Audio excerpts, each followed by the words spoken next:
Kalau sampai ketahuan kita menyimpan ini, Belibis ini, bahaya. Kamu bisa dihukum mati. Mau dihukum mati? Digantung. Iya. Sudah, tidak apa-apa, Bill. Aku pasti sering main kemari. Kalau kamu kangen, kamu tenang saja, Bill. Tidak mungkin. Jangan gigit. Di tengah kemegahan kerajaan yang dihuni oleh para abdi dalam setia, terdapat sebuah cerita tentang burung belibis putih yang memikat hati sang putri raja. Namun, tak semua pihak merelakan hal tersebut, terutama seorang abdi dalam yang telah lama merawat burung itu dengan penuh kasih. Saat pengumuman kerajaan menyatakan bahwa burung belibis putih harus diserahkan kepada sang putri, hati abdi dalam tersebut dipenuhi dilema. Ia tidak ingin kehilangan burung kesayangannya, tetapi rasa takut akan hukuman membuatnya terpaksa merelakan burung itu. Silakan, Ki.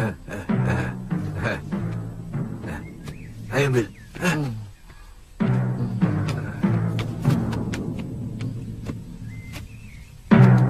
Gusti Prabu sesembahan hamba. Hamba mau menyerahkan Belibis putih yang pandai bicara, yang punya anak hamba. Aduh, matur. Hamba ikhlas menyerahkan sahabat hamba ini, Gusti. Tapi hamba mohon... Apa permintaanmu, Cah Bagus? Memang ada hadiah untuk itu. Hamba tidak mengharapkan hadiah, Gusti. Cuma hamba mohon, setidak-tidaknya sebulan sekali, hamba boleh bertemu dengan si putih. Hamba sedih berpisah dengan dia.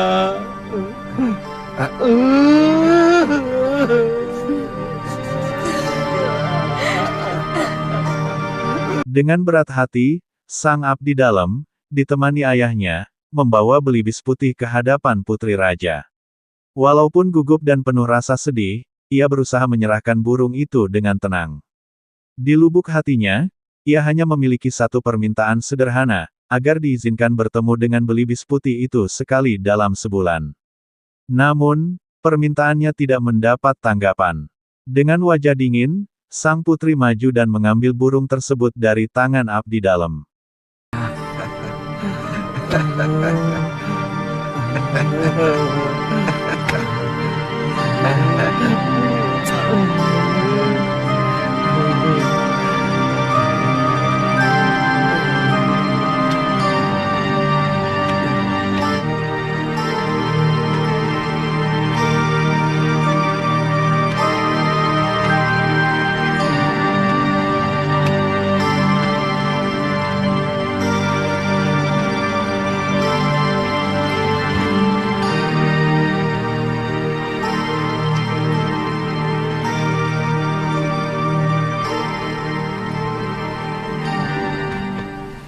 Malam harinya, kejutan terjadi. Belibis putih itu berubah wujud menjadi seorang pria tampan. Ia mengaku sebagai sahabat Prabu Anglingdarma, penguasa kerajaan Malwapati. Sang putri yang penasaran bertanya mengapa ia berada di kerajaan itu, terpisah dari Prabu Anglingdarma. Dengan suara penuh ketenangan, pria itu menjelaskan bahwa ia sedang berkelana tanpa arah setelah kehilangan istrinya tercinta yang telah wafat. Putri yang benar-benar cocok dengan hati nuraninya.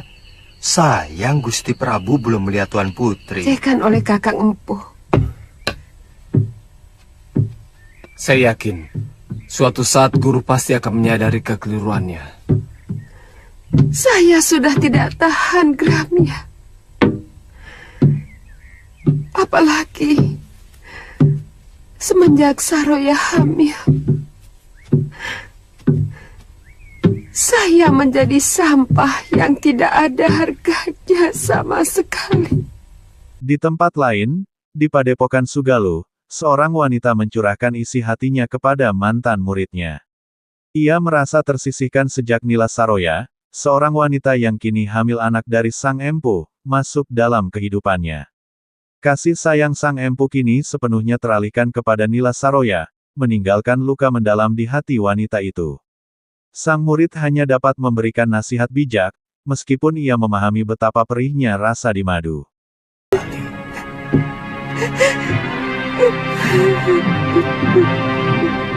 Dari Ninilah saya mengharapkan anak laki-laki yang begitu saya dambakan. Kakang tega, saudara seperguruan saya masih malang melintang. Saya akan balaskan sakit hatimu. Bukankah sekarang ini penderitaanmu adalah penderitaan saya juga?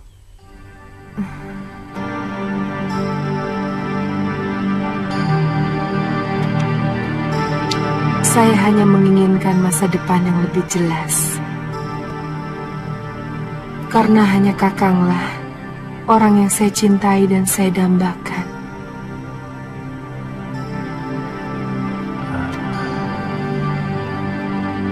Kata-kata seperti itulah. Sementara itu, Nila Saroya berhasil memikat hati Sang Empu dengan bujuk rayu dan kata-kata manisnya. Ia bahkan berjanji akan membalas dendam bersama adik seperguruannya. Bersama, mereka mulai merencanakan sesuatu yang kelam. Di sisi lain, seorang murid bernama Suliwa menunjukkan bakat luar biasa. Ia dengan cepat menguasai ilmu Desenria dan mendapat pujian dari Sang Galuh, yang menyaksikan kemajuan pesatnya.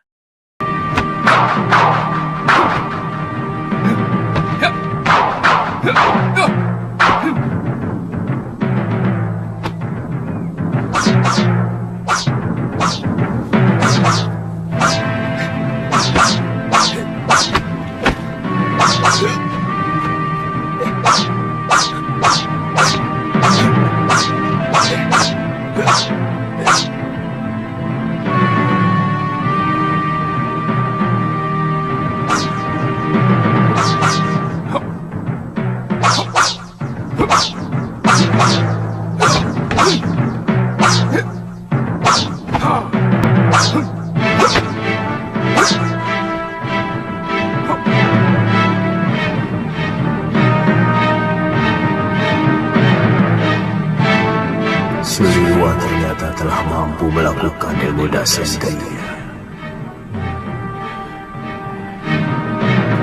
Luar biasa. Kakang Suliwa sudah bisa melakukan bagian dari ilmu Desenria dengan baik. Hamba sangat bingung, Gusti Prabu. Kedua lelaki ini mengaku sebagai suami hamba. Hamba mohon petunjuk Paduka. Siapa sebenarnya yang asli? Dia palsu. Sejak kapan suamimu tiba-tiba jadi dua begini? Ayolah, Kang. Aku benar-benar ingin madu dengan sarangnya. Namun, di kerajaan, masalah baru muncul. Seorang penduduk melaporkan bahwa suaminya terlihat menjadi dua orang. Salah satu dari mereka ternyata adalah sesosok genderowo yang menyamar. Genderowo itu masuk ke rumah mereka, menginginkan sarang tawon. Ketika suami asli membawa sarang tawon, ia mendapati istrinya sedang bersama sosok lain yang menyerupai dirinya. Kejadian itu membuat sang istri terkejut, menyadari bahwa ia telah ditipu.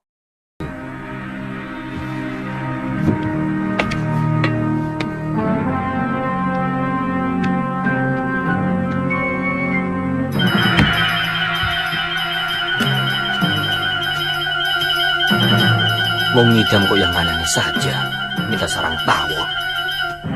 Mana sudah sore lagi.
Loh, kok balik lagi?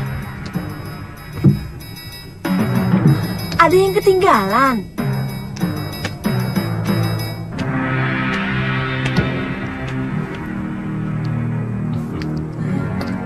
Kok sudah pulang, Kang?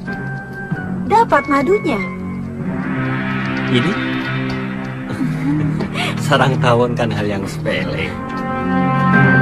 Suri, untung Pak Bu masih punya. Suri, Suri.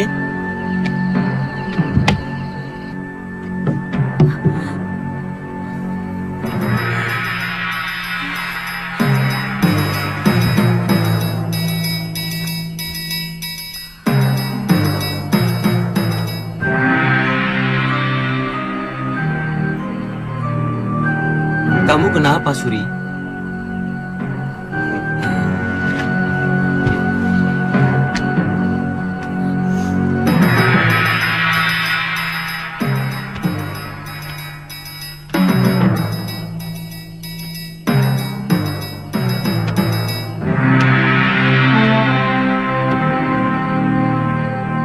Sang putri, yang kini dipandu oleh Belibis Putih, mendapat petunjuk untuk menangkap genderowo tersebut. Dengan bantuan burung ajaib itu, genderowo berhasil dikurung dalam sebuah wadah khusus. Wadah tersebut kemudian diserahkan kepada sang raja. Namun, saat hendak dijatuhi hukuman, genderowo itu berhasil meloloskan diri dan menyerang orang-orang di sekitar.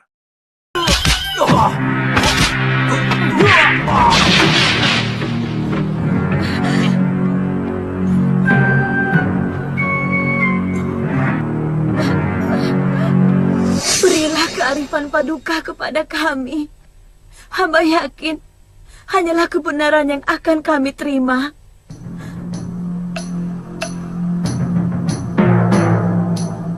Gusti Dewi, minta sediakan kendi. Suruh kedua lelaki itu masuk ke dalamnya. Yang bisa, dialah yang palsu. Ayo cepat.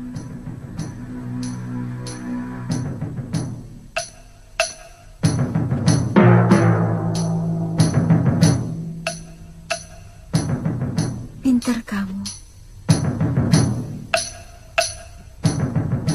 Ampun Romo Prabu, hamba tahu siapa suami ibu itu yang asli. Sekarwangi.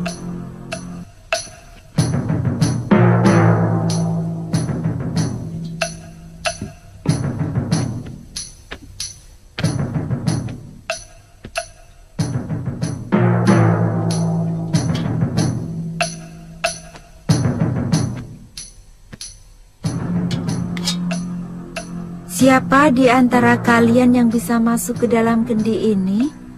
Dialah suami yang asli.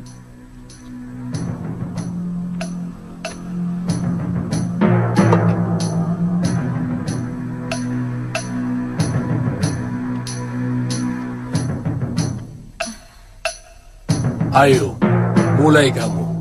Silakan masuk ke dalam kendi.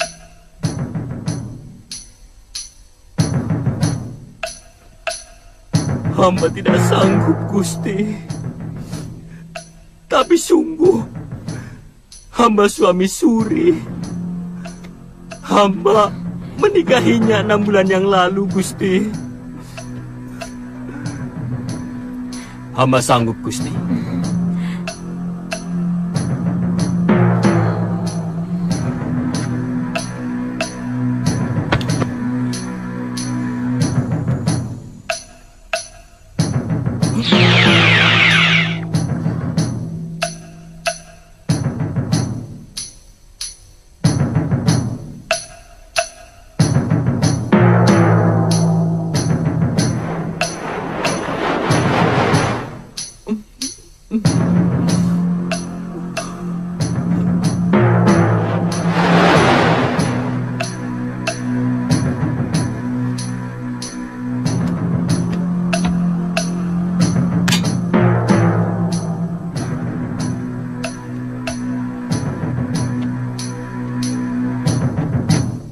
Dia pasti yang palsu, Romo Prabu. Dia genderuwo yang menyamar sebagai suami ibu itu.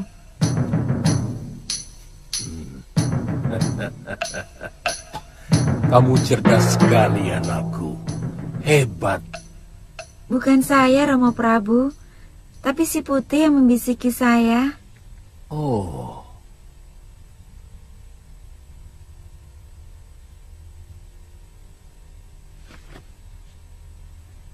Genderuwo ini harus dihukum dan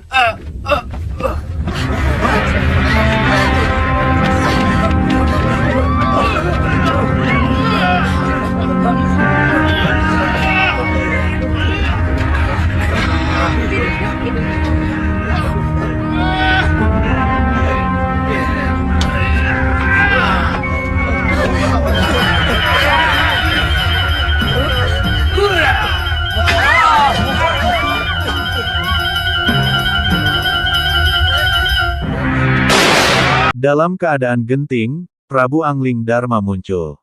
Dengan tenang, ia menghadapi Genderowo tersebut.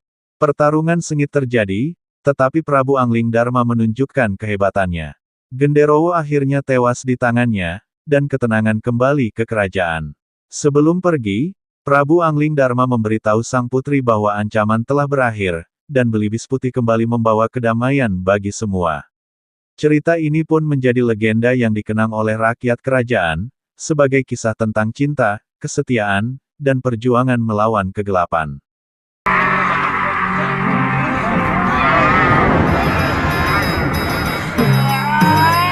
Tenang saja Gusti Dewi, hamba akan membantu.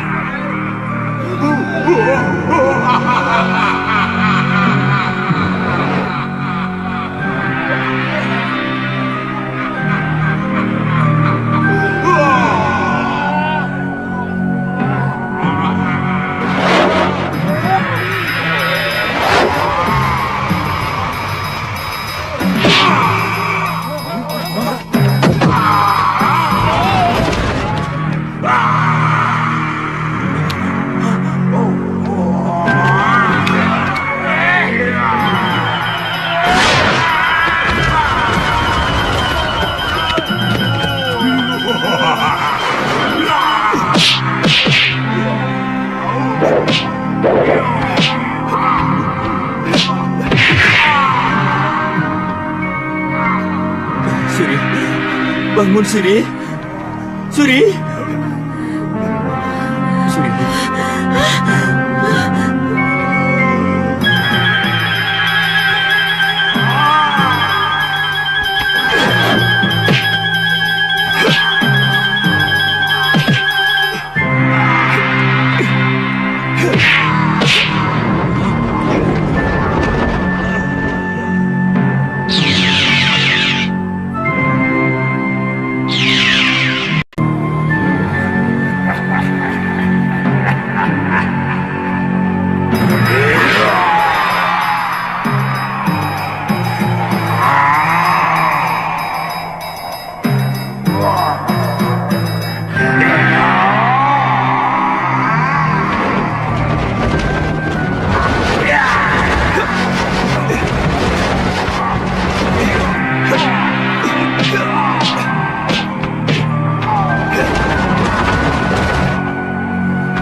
Genderuwo itu sudah tewas, Gusti Dewi.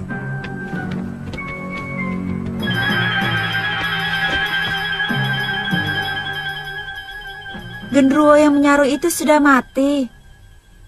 Ini merupakan pelajaran bagi kaum perempuan untuk mengenali suaminya sendiri dengan teliti. Terima kasih, Gusti Putri.